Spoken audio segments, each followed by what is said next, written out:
Today we will be learning about structure of cytoplasm. We will be discussing the chapter cell. Cell is a fundamental unit of life and cytoplasm is an important part inside the cell. It is said to be cell substance and it was first observed by Robert Brown in 1831. And with many years of experiments on this substance, he named it as cytoplasm. The meaning of it is cyto means cell, plasm means liquid. This is liquid part inside the cell. We know that cell is packed with many organelles, many structured bodies. But cytoplasm is not an organelle. This is liquid part inside the cell. So this is about history of cytoplasm.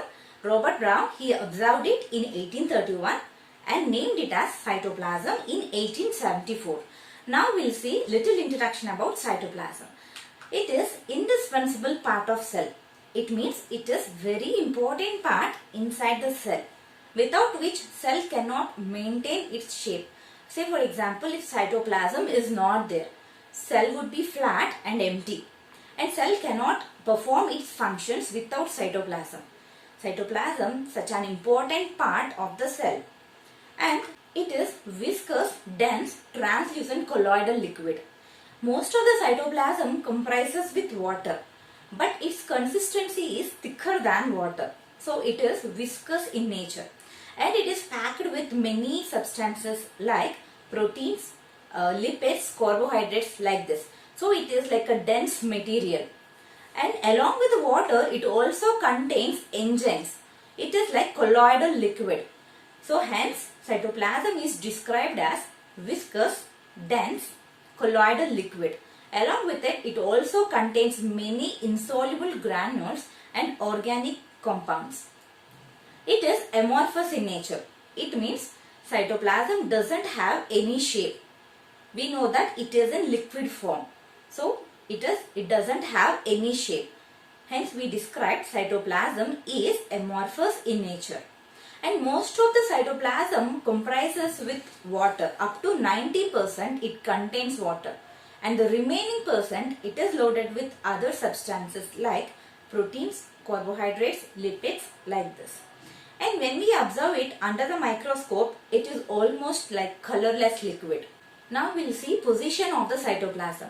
When we are talking about cytoplasm, we must know its exact position. It means where cytoplasm occupies inside the cell. So if it is a eukaryotic cell, we know that eukaryotic cells contains a well-developed nucleus. Nucleus is in center and nucleus is covered by nuclear membrane. Cell is covered by cell membrane. Now cytoplasm is present in the space between these two membranes. It means cytoplasm occupies the space in between these two cell membrane and nuclear membrane. So cytoplasm occupies the entire cell except the nucleus. But in prokaryotic cells, we know that those cells lack with nucleus. Cytoplasm occupies the entire cell. Now we will see structure of the cytoplasm. Cytoplasm is divided into three major parts. They are, the first part is cytoplasmic matrix. It is also termed as cytosol. This is the major part of the cytoplasm. And the second part is cytoplasmic organelles. All the organelles inside the cell comes under this part. And the third part is cytoplasmic inclusions. These are like storage bodies of the cytoplasm. So these are the three major parts of the cytoplasm. Now we will see the first part of cytoplasm, that is cytoplasmic matrix. It is also termed as cytosol. This is a gelatinous fluid where all the organelles and inclusion bodies are embedded. Even though this part majorly contains water, but it looks like a gel-like substance. Why? Because here proteins are present. So it looks like gelatinous fluid, and all the organelles like nucleus, mitochondria, all the organelles of the cells and inclusion bodies are embedded present in this part of cytoplasm. And cytosol mainly contains cytoskeleton filaments. Cytoskeleton means this is a skeleton like the cell. It gives a support and particular shape to the cell. These filaments contains microtubules and microfilaments. And cell can able to maintain the shape because of presence of these filaments in the cytosol. Now the second part is cytoplasmic organelles. These organelles are small structured bodies inside the cell. So what are the organelles we have inside the cell comes under this part. These structured bodies perform different functions. Say for example, nucleus perform cell division and the function of ribosomes or protein synthesis like this. So all these organelles are present inside the cytoplasm.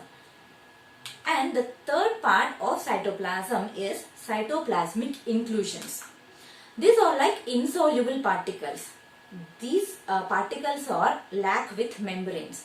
Mainly these particles are present in the form of lipid droplets, starch and glycogen granules. Cytoplasm stores nutrients in these granules and uses whenever the cell needs.